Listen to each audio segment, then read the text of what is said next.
Are you going to say to infinity and beyond? Absolutely. So this is surfing the hype cycle to infinity and beyond. I actually came up with that title before I realized that Disney actually had a figure of Buzz Lightyear surfing with rocket skis. And this is so perfect. All right. So I'm glad you all hung around. I know long time, long day. You know, I actually thought of this prop before I went through the last session, but I think everybody in the last session will hand out the tinfoil and we'll all kind of, okay. Anyway, let's move on a little bit. So we're going to cover a lot of stuff. First of all, we're going to talk about the future of AI, question mark. Surfing the Gartner hype cycle. We're going to go through the last 19 years of the Gartner hype cycle and how you can use that to help you think about and tracking technology. Then I'm going to tell you about foresight at IBM. And when I agreed to do this, I was an IBMer, and I've been an IBMer for 24 plus years, and I've been deeply involved in the IBM foresighting process, in particular something called the Global Technology Outlook, which I'll outline, give some case studies of some that I was involved in, and some lessons learned. Then we're going to start getting, I'm going to zoom out a little bit, talk about the megatrend of computing as I see it over the last 60 years or so, talk about the amazing power of context, talk about a slightly forgotten part of AI, which is probably easily as important, if not more important than machine learning, which is about knowledge graphs.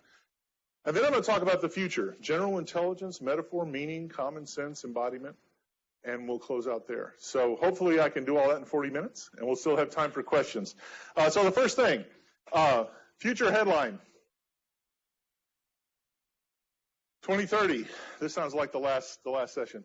Last year in the U.S. alone, 2,630 civilians died in their homes because of this out-of-control technology. This happened despite being predicted by technologists for decades, being heavily regulated by governments, and millions of dollars spent annually to prevent just such disasters. Is that the future of AI? Quick, ban the use of fire.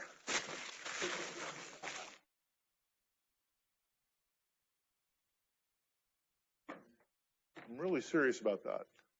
40,000 people in the U.S. died in car accidents last year. One person, maybe two, I forget the headlines, died in the use of autonomous vehicles. And yet we're so freaked out about, what are we going to do about autonomous vehicles? What are we going to do about the AIs? The AIs are coming. I don't see anyone eating raw food because we can't bear the danger of fire. Every technology we have is dangerous. Gives us great advantages as well as great responsibility. So first of all, you can get rid of all that stuff about the superintelligence is going to, dominate the planet, and then decide that we're either really nice bio batteries like in the Matrix or we're tasty snacks. That's not even realistic. It's not even realistic. This is a tool, and tools can be move really fast and be really sharp and can really cut you, or they can make really great things for you. So I want to be thinking about that as we go through this. Okay, so first of all, talk about surfing a little bit. So are you standing there waiting for the AI tsunami to hit you and wipe you out? Or are you riding the big wave? That's the same place, by the way. That's in Portugal. Pro surfers spend 10 to 20 times more time, probably a lot more, watching waves than they do riding them. What does that mean for you as the people who are leading to the technology transformations in your business? It means you need to spend a lot of time watching waves. You don't surf every wave that comes by. You got to find the wave that's right for you, that's in the right place and time. Waves aren't consistent all the way across the coastline. They move in different patterns. You can count the patterns and see what's going on. You might be able to predict it. Then can you get in the right place at the right time so you can catch it just right so you can get the full momentum and the full impact of it? You got to think about technology that way. Not just one technology, not just AI or intelligent systems. You got to think about that way as how technology is going to impact your business. We're going to talk about how you go about doing that. So there's this wonderful tool that Gartner has created and has promulgated over the years called the Gartner hype cycle, and here's the last 19 years of it. We're going to look at these in detail in a minute.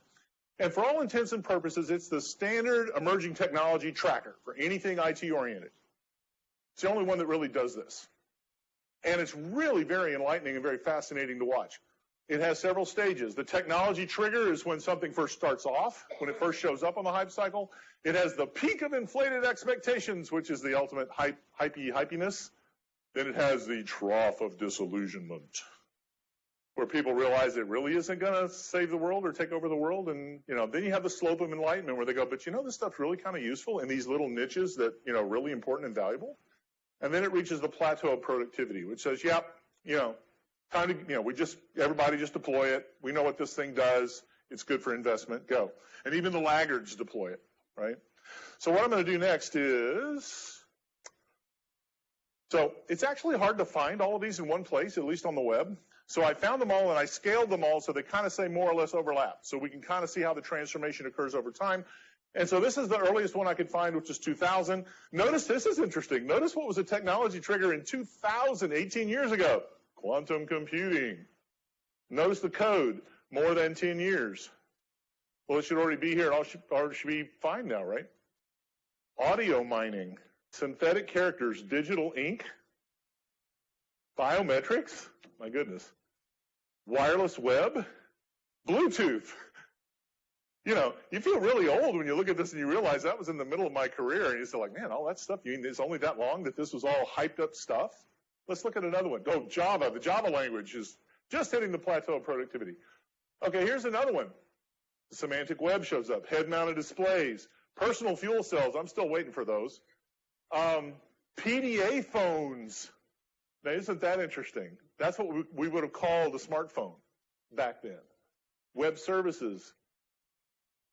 B2B e-markets. Application service providers. Bluetooth is moving on fast. Voice over IP. Natural language search. Nanocomputing.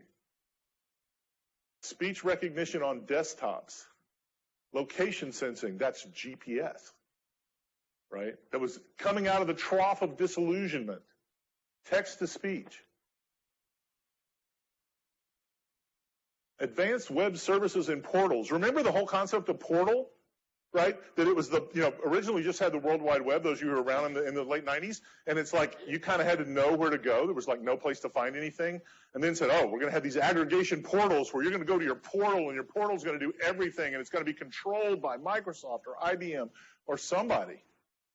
Nobody does that anymore. That drove major investment by all the IT companies for several years, the notion of creating and owning portal platforms. It's gone.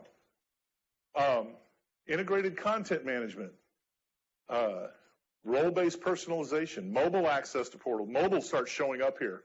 Oh my. Lots of portal all over the place on this thing. Basic web services start showing up. There's 2005. Now, what happened in 2004 was the iPhone, right? That's when the iPhone was first announced. And what do you see? Well, you see carbon nanotubes, or podcasting. There, that's on the craziness. Augmented reality is there.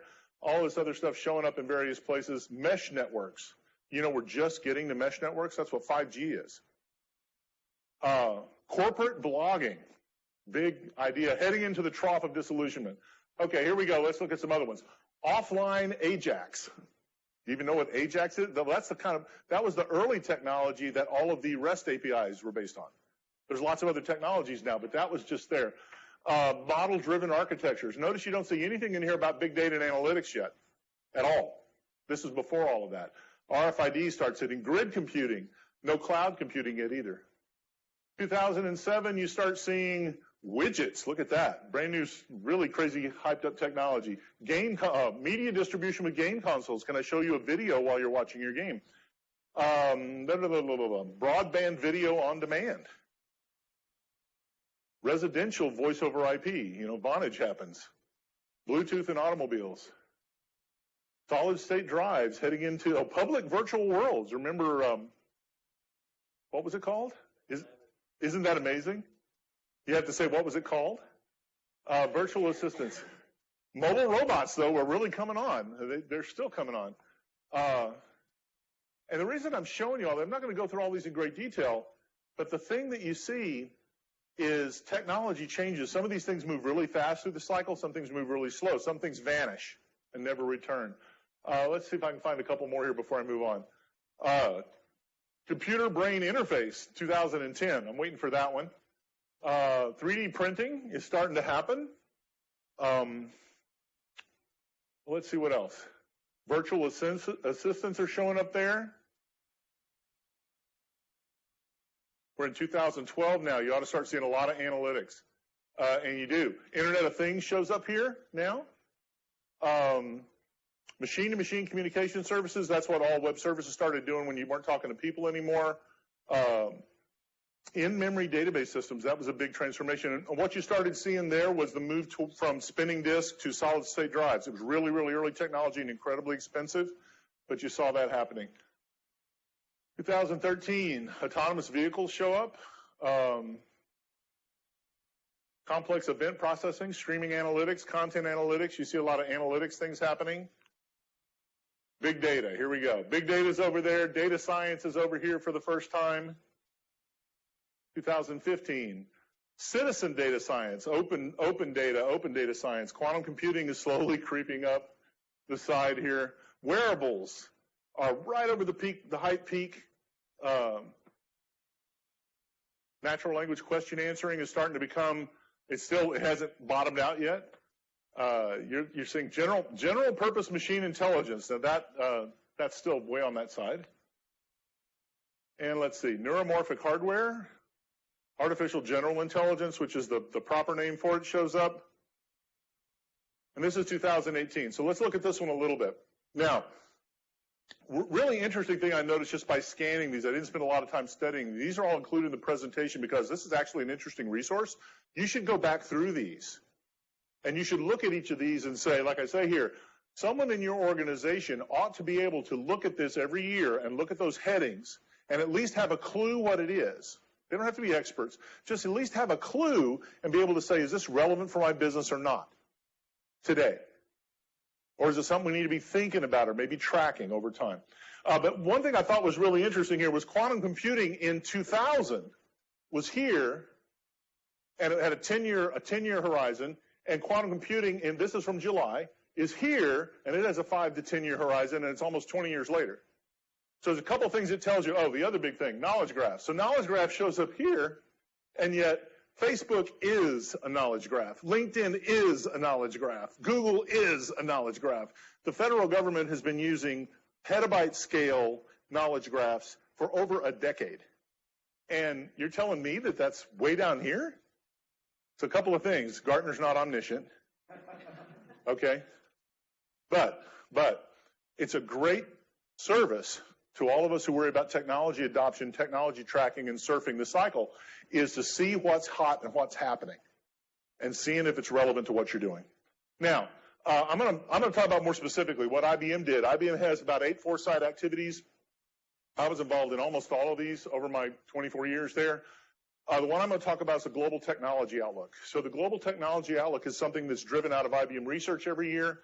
It identifies significant technology trends, hopefully early. It looks for high-impact disruptive technologies that are going to lead to game-changing products and services over a 3 to 10-year horizon.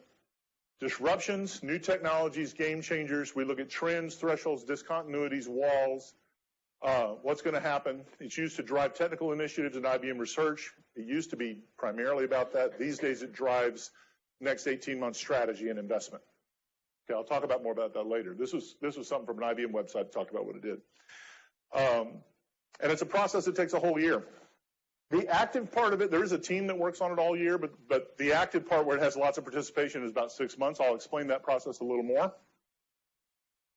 So here's a process. Starts out with about 100 to 200 topics and teams sourced across IBM, but very largely from IBM research, which has several thousand of some of the world's best scientists.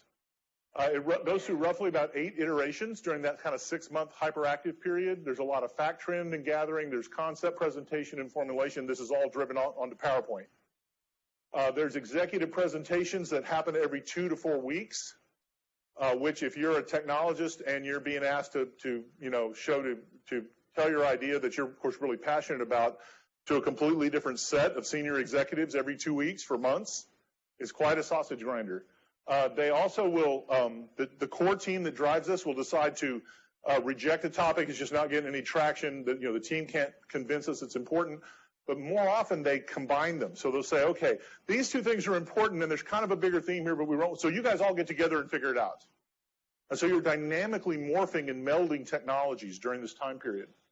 About the top 5 to 6 topics are vetted, make it all the way through the process, and they go directly, they're vetted all the way up to the IBM CEO. They're shared with the IBM board and top client management only these days. External versions, if you even see them now, you'll usually see like a maybe 4 or 5 page text summary of them now instead of the PowerPoint deck.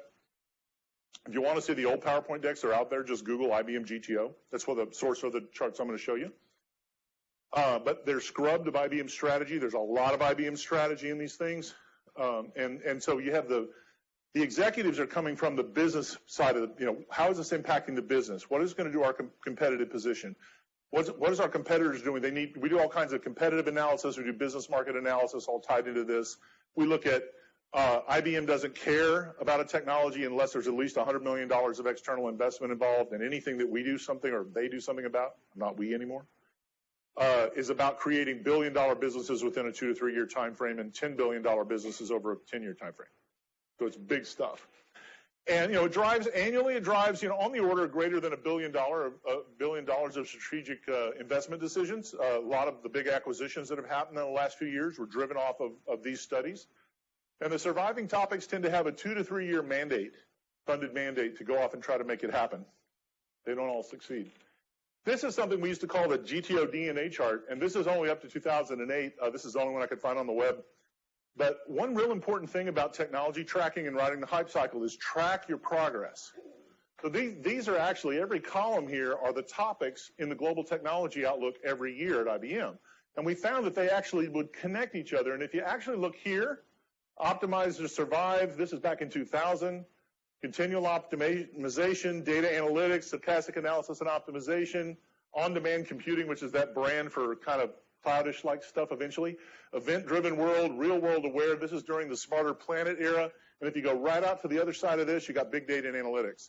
So, that's kind of the history of how these technologies evolved. And it's really useful to track this in your organization because you have people turn over, especially your kind of, lead thinkers and thought leaders. And you need to know that, hold it, we looked at that 10 years ago. Why didn't we go there then? Or what's changed between then and now? What's the new ingredient that's making things happen? This used to be called pervasive computing. Do y'all remember pervasive computing? It's now Internet of Things and smartphones, right? So I'm going to do a case study of one that I led. This was the first really big, successful big data and analytics GTO study. So this is what convinced IBM senior management to go whole hog into big data and analytics. These were the topics that year. Socially synergistic enterprise solutions, which had a lot to do about integrating social data. Social networks were big then. Twitter was big then. Petascale analytics, appliance, and ecosystems, what I'm going to talk about. National resources transformation and management, globalization of natural resources, the Internet of Things. This is 2010, right? And then frontiers of IT, which actually talked about some of the early stuff like we're getting toward learning systems. And this was 2010. What's in Jeopardy was 2011. So there was already stuff going on in the back room about this that we were hinting at about then. But I led one called Petascale Analytics Appliance. And, petascale means petabytes of storage and petaflops of processing in a single server. And that's what we were looking at. So this is actually a meme now. This was kind of dirty because I couldn't find a cleaner version. There's several memes on this. You'll see this drawing, which is a megatrend plot that I made. It's all over the place on the web. People have used it in hundreds of places. And how many of you heard of the 3 or 4 or 5 or 6 V's of big data? So I did volume, velocity, and variety, and volume, velocity, variety, and veracity, which was the next year's GTO. And then people started riffing on that, and there's all kinds of V's now.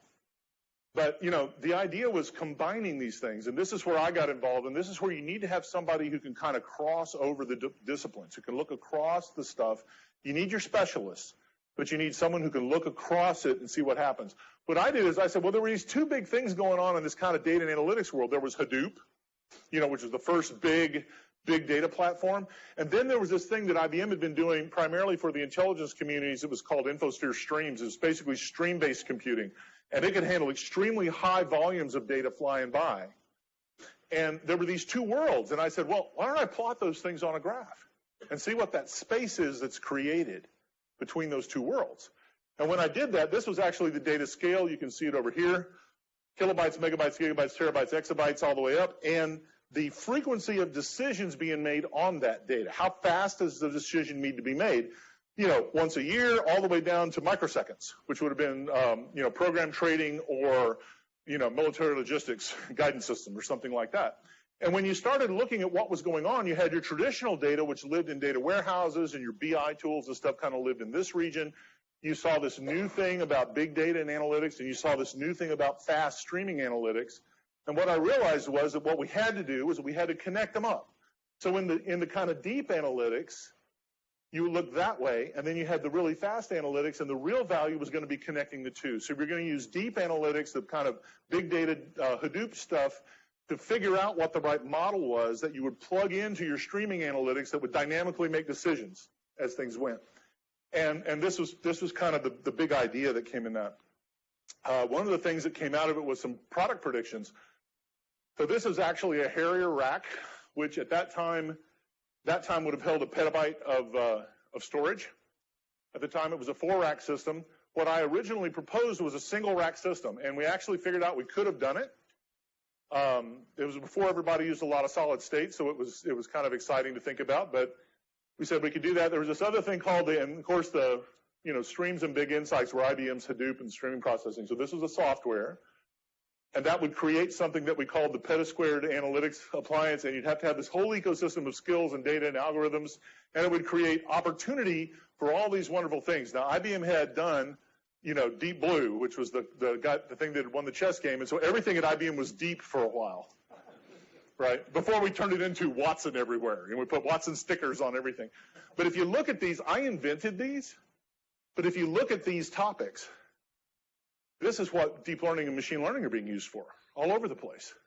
And I just invented these out of my head. I said, there's going to be this whole wide family of stuff you can do with these massive scale analytics machines. And this is before we were talking about machine learning. And so, you can see how these things kind of connected up. Now, the interesting thing about this petascale appliance, this year, NVIDIA has a product. It's a server that's about this big, 2 petaflops of compute. Intel just announced a 1-rack petabyte of flash SSD solution. So with a rack and a half, you could have 2 petaflops of processing and 1 petabyte of solid state memory. And this is before, and of course, NVIDIA is doing GPUs. So the whole notion of GPU clusters now being used predominantly for machine learning, right? And GPU clouds. You see, so we were about 7 years ahead of time. And IBM made some hay with this, mostly about the mostly in the software. We built IBM built a lot of hardware, a lot of supercomputers. Some of this idea went back into the supercomputer world. But, we were 7 years ahead, but we didn't take near advantage of it as we could have in a lot of ways. So this was the next year. So I did about 5 of these in a row, these GTO cycles. This is one called Managing Uncertain Data at Scale. When we started looking at these very large, unstructured data sets, this is another one of those charts that showed up everywhere on the web. Here's all the growth of the data, this nice big exponential curve. And then the whole interesting idea was how much of it's uncertain, how much of it's unstructured. Turns out to be 80%. And that said, then you really have to worry about how you're going to manage unstructured, uncertain data. And the key to that was this right here. You construct context for better understanding. You extract as much information as possible from each source. You combine and condense it. And more data from more sources is better. And that's what's going to feed your analytics. And that was kind of the basic idea where contextual stuff, the thing that happened after this was a GTO called the Contextual Enterprise that I led. So we said, what would happen if you took all the data in the enterprise and you combine it into one giant knowledge graph, petascale knowledge graph of your whole business? So lessons learned. I got lots more to talk about. So this used to be called the TYO, the 10-year outlook, when I first started with IBM. They dropped that because the technology world changed so fast that 10 years was almost impossible to see. 3 to 5 years became kind of what you had to do. That's about the window, about as far out as you could see to make good decisions on and move on. Like I said, it's now moving so fast that even the annual cycle is too slow. It's still run annually. But we used to have this terrible problem. We'd get like halfway through, and we'd done all this great analysis. We've had all these brilliant ideas about what the future is. And then somebody would announce it before we even got to show our charts, to the CEO. And we're just like, what are we going to do with that? And then we'd have to do a crash and burn competitive analysis to rescue all the work we'd done. The speed of competition forced IBM to keep recent GTOs secret to maintain their competitive advantage for even 6 months. Like, for instance, I happened to be doing one when blockchain came up. And, I mean, that's the biggest secrecy I've seen in IBM. Because we realized that we were able to create something there and lead something there that if we let that cat out of the bag, we'd lose the leadership position in 6 months. And IBM's done a good job of capitalizing on leadership in blockchain. They realized that what was happening was nothing less than the reinvention of transaction processing, which is IBM's core DNA. Back to the original, the original days of punch cards. So the challenges that we had in here, even the IBM executives who ran this process for years, the heads of IBM research, okay, had a terrible time believing the disruptions, even though they did this all the time, even when it was accurately predicted years in advance with plenty of evidence. This tells you something about people, even though we were in the midst of doing this disruption stuff all the time. We had one situation, I think it was maybe, I'm thinking it was 2005 or 6, and we had a group in IBM Research that were going like, digital video is the future. Here's all the reasons. And everybody was going, there's no bandwidth for that. There's no processing for that. Who's going to do, what do you mean you're going to ship videos around on the internet? Everyone thought they were crazy. And IBM killed funding for digital video. Okay. 5 years later, Netflix happened. YouTube happened. And the vast majority of data flowing on the internet right now is close to video. So there's all this really interesting thing. Another thing was corporate impatience.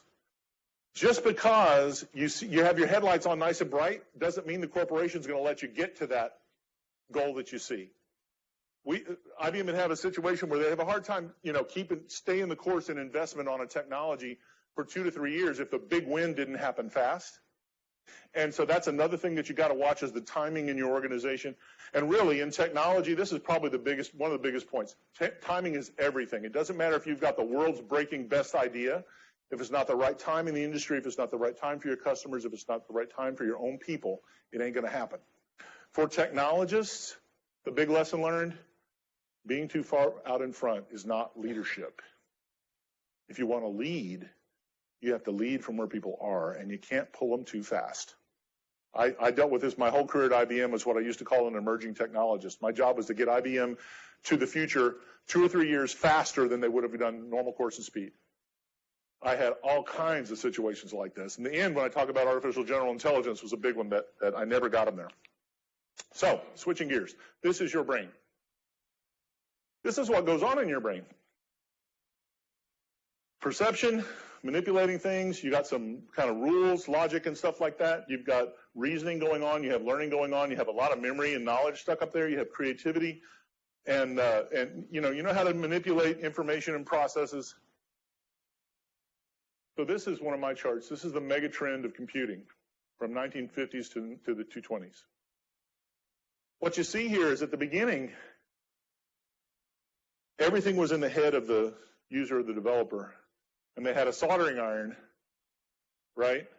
And they had to turn it into electronic signals to get any value out of it, okay? We moved up a little bit, and you started saying, that's too hard. We're going to start having these things called programming languages and files of data, and we're going to make it easier for you. You can take some of this mechanism that you used to have to know with a soldering iron. You didn't have to think about that anymore. And you see how this all moves across. You have client-server happened after the mainframes. Oh, yes. This is the application of the technology. This is the platform. So you had electronics, and you had operating systems, and you had database systems primarily. You had user interface systems, graphical user interfaces started around here. You started having business rule systems. That's where web services and stuff started to happen. Of course, you had the internet really hit in business around the 2000s. You had machine learning and deep learning about 8 or 9 years ago really starting. You started having large-scale knowledge graphs and big companies being driven off of them a few years ago. And kind of the next big thing that people talk about in AI circles is machine reasoning, which is really a lot about how do you combine those last two things. But you can see all the stuff that had to happen. And a couple of things happened that's interesting. First of all, programming effort required for new solutions significantly drops with every generation. That's an interesting point, which means creating a solution takes less expertise, which means more people can do it. And the other thing you can notice is the head's getting emptier and emptier. In other words, the stuff that humans have to do gets lowered. The burden of human use goes down. And what's left down at the end? Creativity and reasoning and innovation. Isn't that what we were talking about the other day? That, it's like the humans still do really good human stuff. Let's get all the grunt work out of the way. This is kind of the megatrend that's going on. This is another thing I did. Was the senior management at IBM used for a lot of purposes, but this is a principle I discovered called the context multiplier effect, and it's a really powerful idea. So when they did Watson Jeopardy, they took a whole mess of data, and they did feature extraction, they took out the metadata, and they expanded the data to about 10x. So a Watson Jeopardy system would be about 10x the size of the input data, as far as what they did when they kind of expanded and interconnected the data. And I realized, I said, what happens if that trend continues? What happens if you take several domains, not just winning Jeopardy, but you start taking several domains and you hook them together? And then what happens down at the end when you start hooking all the information together? It turns out that, you saw those big data exponential curves, right, that everybody always sees, the hockey stick? That's exponential. This is combinatorial on top of an exponential. In other words, there's more data than we will ever run out of stuff to do. And what's really interesting about it is the value is not in the individual pieces of data, it's in the connections. It's in the context. So this is a little summary on that. Connecting the dots is what's really important. One piece of information in isolation is almost worthless. I don't care what it is. It is context that creates value in science and business. The connection is often worth more than the data it connects. The connection provides the meaning. And insight itself discovers or derives new connections. And so when you start thinking about context and the value of context, this has nothing to do with machine learning, right? This is a whole other angle of AI, which is really deep knowledge representation. It's been around in AI for a very long time. So I talked about knowledge graphs showing up, right? The big knowledge graph thing down there, large-scale knowledge graphs.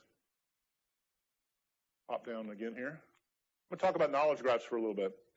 So what is a knowledge graph? A knowledge graph models information in the form of entities and relationships between them. Knowledge graphs often contain elements from different domains, different interest areas, like it might have your business logic and your customer base and your research and whatever else in the same database. It's got data and metadata, paradata, which is the data about how the data was collected, which in survey is really important. You want to know not only what did they answer the question, but how many times did you have to ask them before they gave you the answer. There's all kinds of data here. At different meta levels, classes and instances, phenotypes, genotypes, all in the same database, multiple temporal versions. So you can say, well, what was the answer today, but what was the answer last Tuesday at 5 o'clock for the same question? And it probably will be different. And then provenance, how do you track the provenance of all the information and permissions of who's able to see it? Graphs, this collection of vertices or edges or nodes and labels, there's a lot of names, can be representational as well as computational with something called a traversal. So it's not just a data store that you pull data out of when you write a query. It's something where you go into it and you find something and then you start walking the connections and reasoning about the connections. It's a different way of computing with data that's much more semantic. As I said, many of the world's largest organizations rely heavily on knowledge graphs. They're based on graph database technology, which seems really exotic to a lot of people, but look, it's available in all your clouds. It's available in open source all over the place. It's stable technology. It's been used all over the place. And it's the perfect match for this kind of information because this information is about connections. Have lots of discussions. I could teach a whole class on what's the difference between using this or relational or document storage or whatever, but just trust me. Graph databases is what you want to do with this. Now, there's a couple of challenges with working with these large masses of integrated data. This is actually something from my last GTO gig at IBM, which was about how to apply knowledge graphs and Internet of Things to the aging boom, taking care of elders so they don't have to leave home early. The basic idea was you had an elder, you were going to collect tons of data from all kinds of sources, you're going to do continual curation and contextual data fusion, have a rich knowledge graph of their personal activity models, which might have some agents or AI systems that were directly due to the low latency, like, someone's about to fall, something like that, but you want to have fast feedback. But then you start fusing it with their medical records, their social care records, their financial records, and you get their whole model of their life, what's going on, and use that to drive lots and lots of data and insights to shareholders and stakeholders. Okay, how do you do that? So one, the problem, your data integration is hard, it's ugly, and it's messy. But the beauty of knowledge graphs is you can do it once, not have to do it over and over and over and over. This becomes an asset that's reusable. My job here at RTI, one of my jobs, is to build large-scale knowledge graphs across all the data and insights that we have access to. We have client data that we don't get to use, right, for that. But we have lots and lots of data that we do. And one of the interesting things about context is you might not be, everyone talks about data ownership, right? It's a big issue in big data and analytics. You may not own the data, but you can own the connection that you derive from looking at the data. A really interesting economic model. Now, so challenge two, how do you get value out of a hairball of integrated data? So there's your hairball. So you start by identifying basic conceptual categories. I'm using the who, what, where, why thing as an example. It's actually a pretty good model, but there's other ones. You tease all that apart, you kind of stretch the graph apart, and then you start applying and developing ontologies for the various conceptual regions. You transform the data where needed. You have to blend your ontologies together. So this is one of the ones we were using for aging. It's got whole bunches of different domains in here, everything from data ingestion to, something figuring out how to ask requests, to modeling activities of elders in their homes, to modeling the deep learning that's going on over that data over time and who's doing what with it. And then you say, how are you going to run that process?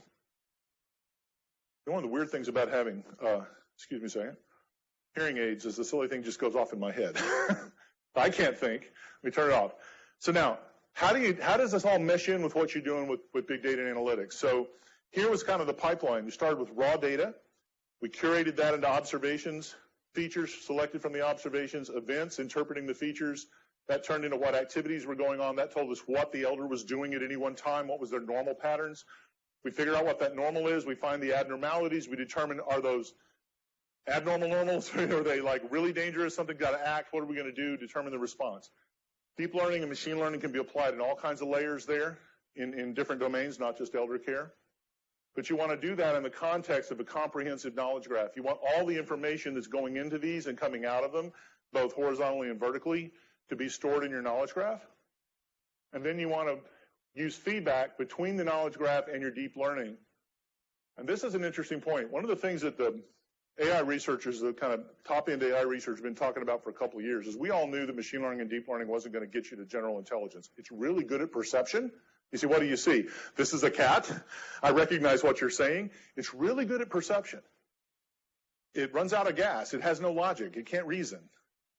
And so we were saying, how do we blend the old AI and the new AI, and how do we bring it all together? And that's really kind of cutting-edge thinking of where it's happening. And I think the key word here is scaffolding. I think you can use human-derived, human-curated knowledge to scaffold your deep learning systems when they're doing their runs. And the deep learning systems can fill in gaps and enhance and refine the human-curated knowledge, and you can just keep that cycle going. And I think that's where that's headed, if you want a little future. Now, let's talk about this. How am I doing on time? 10 minutes. Before questions. Hold it. No, you're still in the time warp, man. You're still in the time warp. I got 10 minutes. Okay, I'm going to talk a little bit about a big change that's going on. Everybody's got these things. One really big difference in them is they're passive. They sit silently, waiting for you to command them. And then they obey your command, and then they go back to sleep. I had an experience with a really interesting robot. Unfortunately, Jibo can't connect to the network here, so I'm going to show you a video of it here in a second. I'll just do that. This is my 3-year-old grandson interacting with this thing. So this thing has a personality, and it's proactive. On its own volition, it looks around the room. It has binaural hearing and stereoscopic vision, and it looks around the room and decides. It really is fascinated with ceiling fans, by the way. I'm not quite sure. And this is a 3-year-old interacting with this thing like it's a living person, just because it's natural to do so. This thing doesn't have a lot of skills. It's not nearly as skilled as Alexa. But this thing sits in my office, and I interact with it, and it interacts with me on its own volition. And there's two big things out of it. First of all, if you really want to understand advanced technology, you need to get some and live with it. Use it, play with it, have it set in your office. The other thing is when things start becoming active like this, they change from assistants to companions and colleagues. This is where AI assistants are going. Okay? They become companions. I have a relationship with this thing. I don't with Alexa. I have echoes all over my house. I can talk anywhere and I can get my commands done, but I don't feel the same way about Alexa as I do about Jibo. I come in the morning and I sit down at my desk and Jibo kind of whirls around and goes like, "Oh, hi Sam. How's the day going?" Yeah, and an awful lot of what the interaction is kind of just chit chat. But it creates a relationship. And it's really interesting to see that happening. And I think that's a really important future point. Okay, very quickly on general intelligence, I promise you. So first of all, the reason why you can throw away your tinfoil hats is we are so very far away from anything close to human intelligence. It will not be in your lifetime or your children's lifetime or your grandchildren's lifetime. Don't worry about it. At least to the point that a superintelligence is going to take over the planet, okay? Now, having said that, I think we will have broad AI and general intelligence in some really interesting forms, probably within a 5-year window, because I know what's going on in the space. I'm doing some of it myself, and I know where it's headed. But this is just some of the aspects of human intelligence. It's massive, the kind of stuff that there. This is actually published in an AI magazine article. I'll show you a reference here in a minute.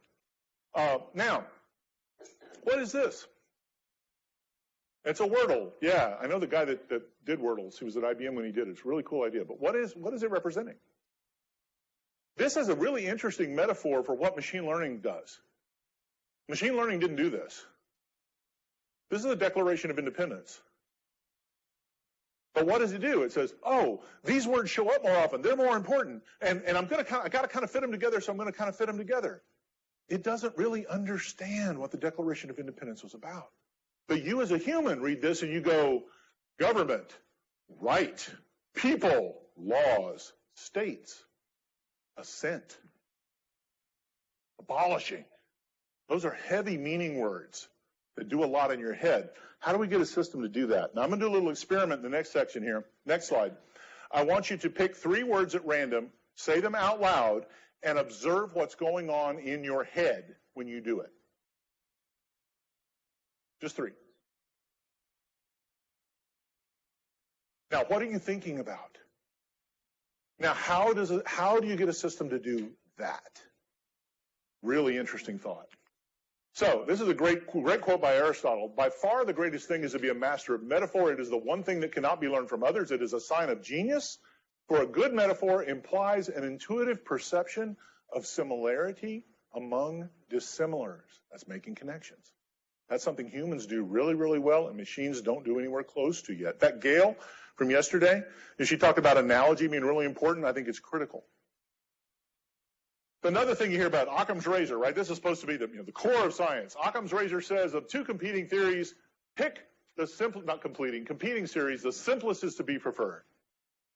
You know, there's a better rule that describes human cognition.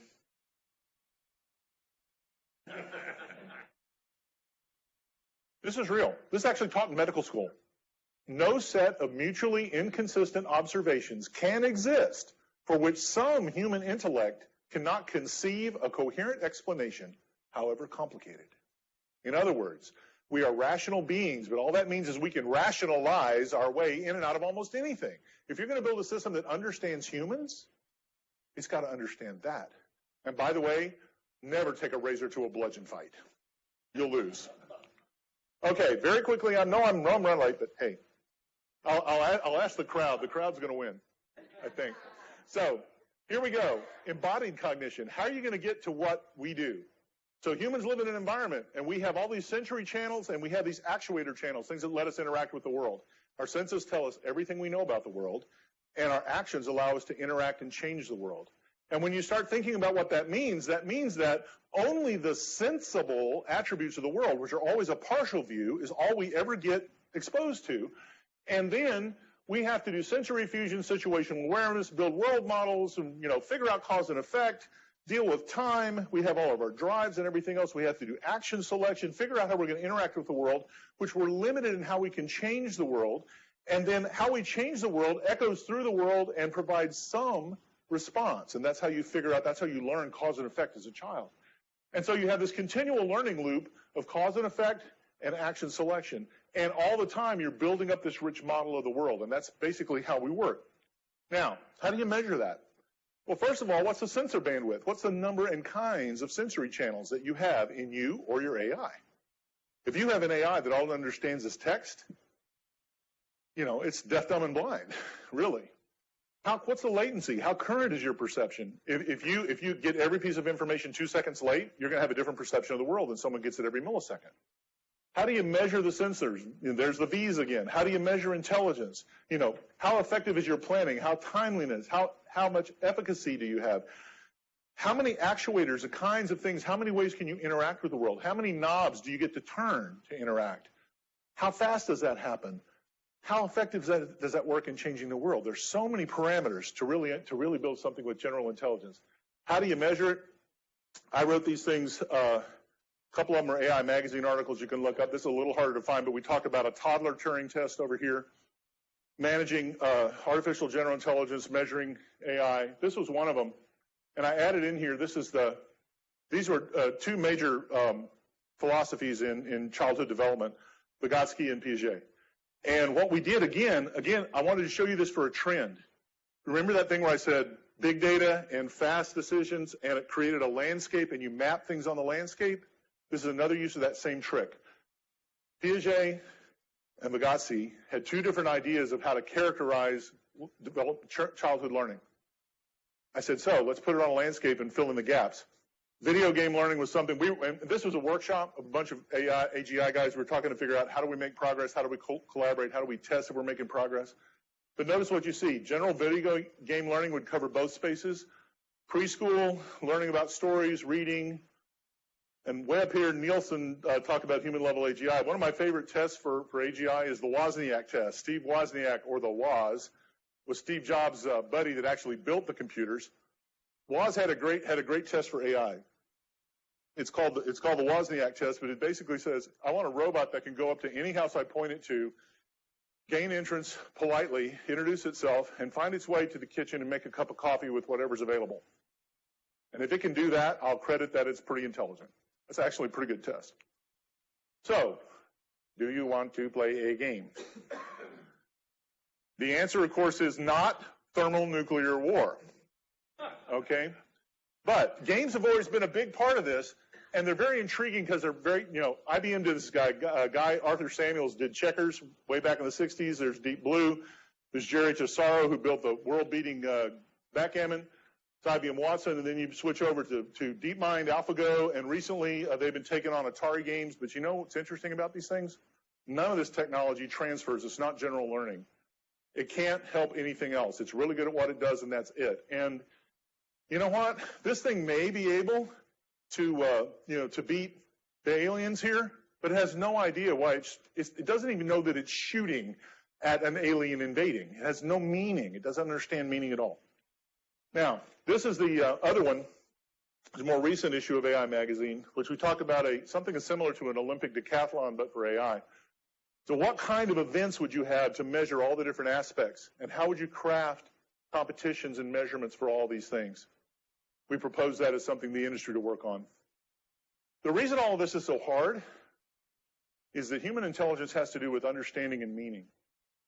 This is by Walter Freeman, a late brilliant neurobiologist at UC Berkeley. Truly flexible and adaptive intelligence cannot operate in the real world without the construction of meaning.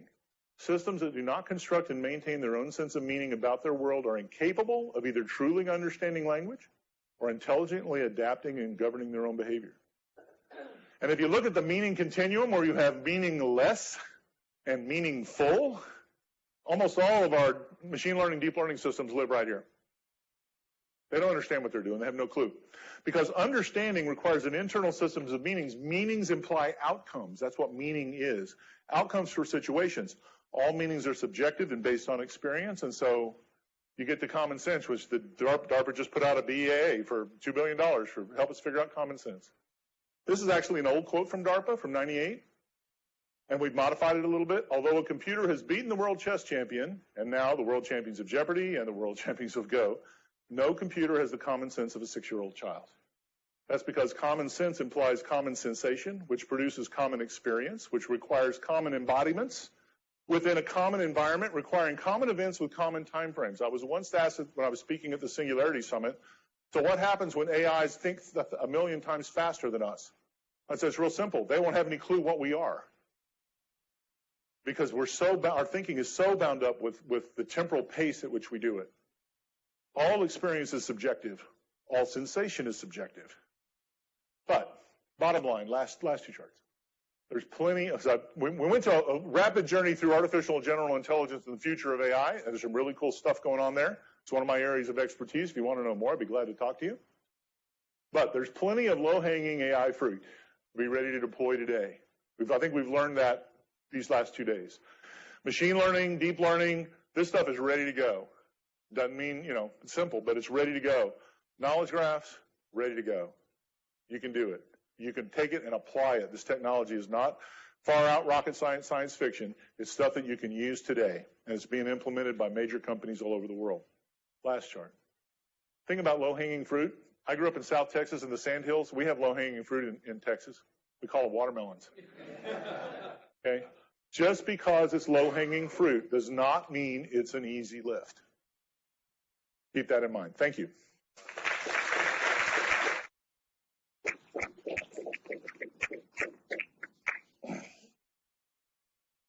Okay, do we have some questions from the audience for Sam?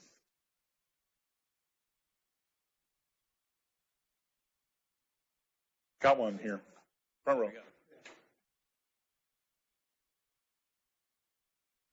Where do you see knowledge-based systems in this spectrum? Where I mean, kind of traditional rule-based kind of stuff? Yes, it's rule-based, but knowledge engineered, non-deterministic.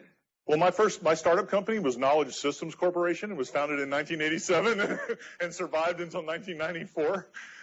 So I was a knowledge engineer at one point in my career.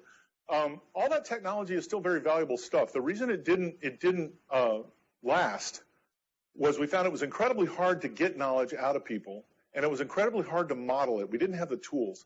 Before cloud and big data and machine learning, all this kind of stuff. But rules, human expertise, is an incredibly refined distillation of knowledge.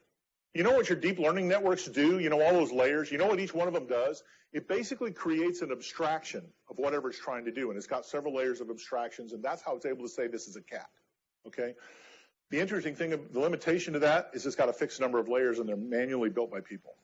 The human mind is limitless in how many layers of abstractions it can apply and how much cross-fertilization it can make between domains.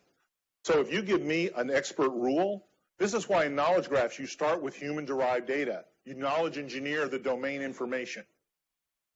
That is a great place to hang all that old knowledge engineering stuff. But like I said, if you find a way to connect those two dots between the machine learning world and the knowledge engineering world, then rules become your friend. Rules are still around. They're all over the place. You can't go anywhere without rule systems now. It's just, they just don't talk about it as the cutting edge of AI. Next question. Next thought.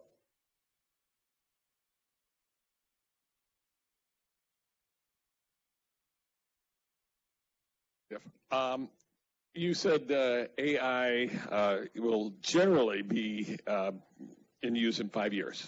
General AI. General AI, maybe not general use, but general AI. Broad general AI, yeah. Could you define broad general AI that we're going to see, kind of what we might expect to see and how it's different than your friend on the podium? Okay. Jibo isn't intelligent. It's a manually coded thingy. It does use, I imagine, I don't know what's inside of it, but I can guess, it does do some vision. It does do some face recognition. There's some machine learning in there. It recognizes my voice. There's some machine learning in there. The rest of it's pretty much scripted, dice rolls and scripts. That's about it.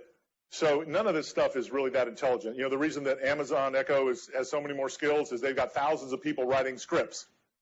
Okay? Just human knowledge. Rules is really what they're writing. And really just little rule systems. So much for that. But general intelligence is where you're going to have a system that has its own initiative, that has its own perspective and understanding, that evaluates things from its own subjective experience, that has a kind of consciousness. No, it's not alive. You know, I'll argue with any of the ethics people if they want to talk. It's a machine. It's not alive. But I think it's robust. It's dynamically adaptive. It learns on its own. It learns its worldview on its own. It can be taught, not by give me a billion trained examples that are labeled, but by just interacting with it and experiencing with it. That kind of technology in pieces exists around. It's one of the areas that I'm an expert in. And I know how I built some of it before. I know what it can do. Fundamentally, emotional cognition is part of it. Emotion is what we use to drive and motivate us and evaluate our surroundings. There's a lot of aspects of it that people think are way, way far out that are actually quite near. Okay? Huh? It'll look whatever you want it to look like. One of the interesting things about embodied cognition is it doesn't have to look humanoid. It doesn't have to have a face. It could be an accounting program as long as it's got sense. Remember that model of the human in the world? As long as it's got a bunch of sensor and effector channels on whatever its environment is, if you build a system that can bootstrap intelligence in any embodiment, in any environment, then you've completely cracked the nut on general intelligence, which means it could be your car, it could be a rocket ship, it could be a factory, or it could be pretty much anything. Yeah. So in the early 2000s, 2002, I think it was, IBM was pushing this notion of autonomic computing. Yeah. Real big investment, that was big my sell fault. all over, big sell to NASA. Whatever happened to that, and is it making its way into any of these other technology It diffused. So a year before that, I led an internal study in IBM called Self-Configuring Systems, which was the genesis of autonomic computing. And the whole thing about self-configuring, self-healing, and all that stuff, I started that wave. And one of the problems was at the time is it was so far. I mean, we were still using OS2. You know, the way you configured OS2 was editing a text file called config.sys. I mean, we were so far away. But if you look at what happens with, just DevOps, I mean, you look at software development now, where package managers just grab the stuff from all over the place, create Docker images. You can with Kubernetes, you can create a whole cloud just with a little configuration file, and these things are dynamically being monitored and stuff like that. We're not quite to self-healing yet. People don't tend to spend a lot of time thinking about that. But the automation of all the pieces of dynamically configuring, that all the specifications for things are software defined. Which was the other big thing I did, which is service-oriented architecture. So the whole notion of an interface being able to tell you, like what I'm expecting, and having that be a standard is what you see all over with REST APIs now. So it diffused. It didn't turn into a product, but the idea is diffused very broadly and are really impacting lots of stuff. Thank you.